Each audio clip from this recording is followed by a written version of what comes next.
Hi guys, welcome back. This is the second of 4 tutorials about portfolios at Compass Academy, and this is a tour of the student portfolio. So every student will have a lot of creative freedom on their portfolio, but there are certain things that need to be there. The first page is the About Me section, so this is a great place for students to post their Who Am I poem that we'll be writing in the first 2 weeks of school, things that they love, sports that they're interested in, music, maybe pictures. And then the next page is going to be for their Learner and Leader plan. And with the Learner and Leader plan, this is laid out like the beginning of a video game. At the onset of any video game that you play, there are objectives that you have to try to achieve to win the game. There's a skill tree which lists all of the skills that you have and can gain to get more power in the game.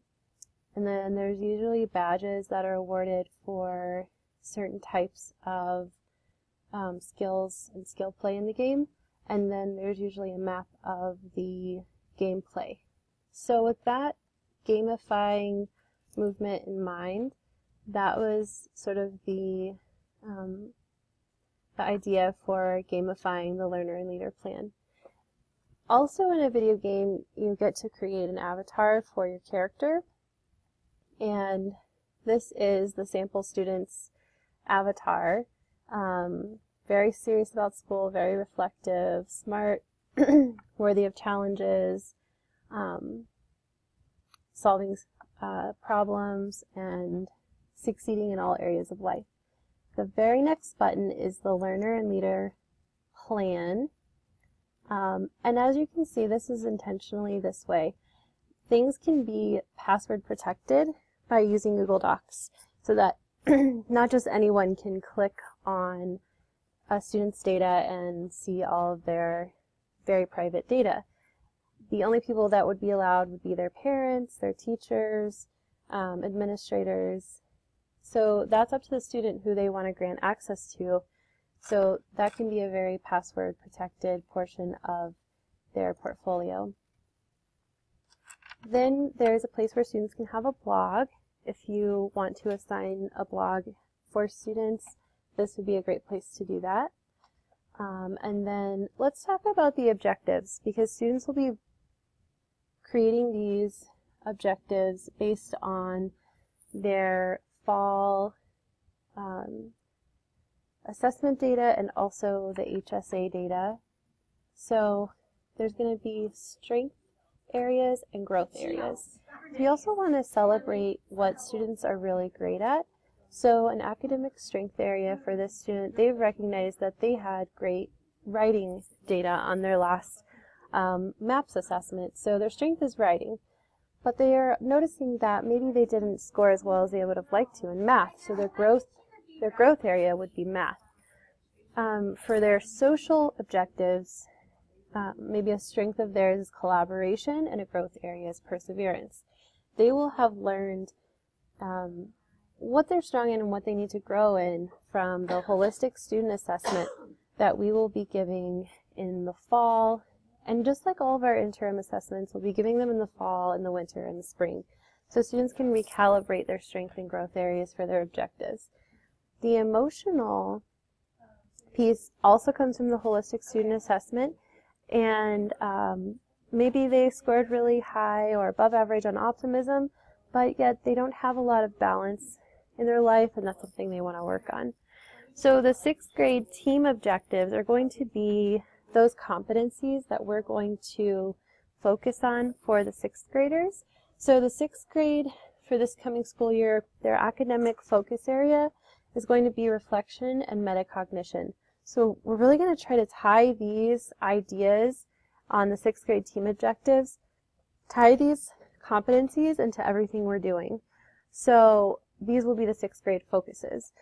In the social arena, it will be collaboration, and for emotional self-control. Then you can see below the objectives that there are more specific SMART goals listed out of how the student is going to grow in their growth areas. So for instance, for the student that has identified math as their academic objective of a growth area, they might write something like, I'm going to use Khan Academy and my guide often to tutor me in math. I will grow from partially proficient to proficient on my next math maps assessment. So that's more of a SMART goal. Like, this is measurable, partially proficient to proficient. How are they going to do that? And so forth with all of their different objectives. The skill tree is our learner and leader competencies. These are all the skills that we want our students to master by the time they leave us in 12th grade. So this isn't like they have to master these in 6th grade. They have 6 years from 6th to 12th grade. And again, that's why we're going to pick focuses for every grade level. And again, the 6th grade focuses are reflection and metacognition, collaboration, and self-control. These are, in our minds, very age-appropriate objectives for 12-year-olds and 13-year-olds in the 6th grade. Badges will be given out to students based on their performance and the different values and competencies.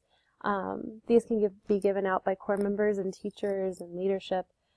And it would be a really big thing for a student to earn a badge. And so this is where they can proudly show off the badges that they have. And then the learner and leader journey map is really a place where students can journalize and think figuratively about their journey as a student and as a learner and leader. Any map could be used. This could be done using any kind of software, but this is just a placeholder example. The next page is where students will keep track of all of their accomplishments in their classes. And you can see this will grow as they go to the next grade level. So 6th grade classes, they can archive all of their work. Then we can do 7th grade classes and so on. And for each of these classes, it links to the website for that class. And the goals for that class are up front and center. What is their goal for fall in language arts? Why is that goal important, and how will they reach that goal? That, again, will be a SMART goal that is written. This is a place where students can keep track of their summative assessments. So if a student has a persuasive letter due, this is where they would link that. And this is a great way for us to save paper, to see growth from beginning of year to end of year. They can also link class debates by linking videos. They can link pictures if the assignment or the assessment is better captured with a picture or a video. And again, these things can be password protected so that they're only shared with the people that should be seeing them. And that is the format for all of the different classes.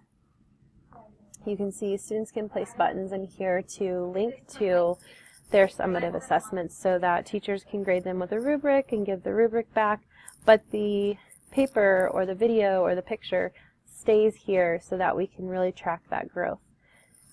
The next page is the Compass Quest page, and this is a passion project that the students will be conducting year-long in every grade.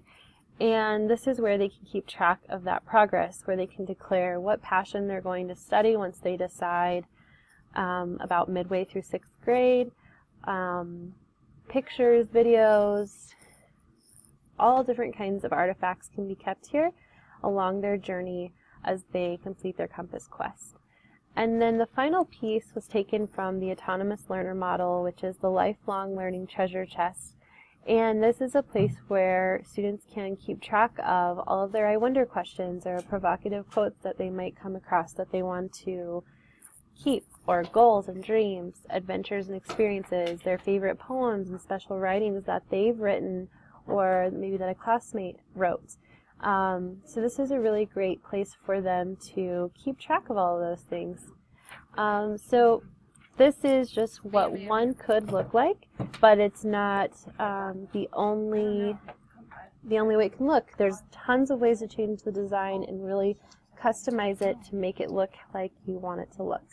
So yeah, students can have a lot of fun with this.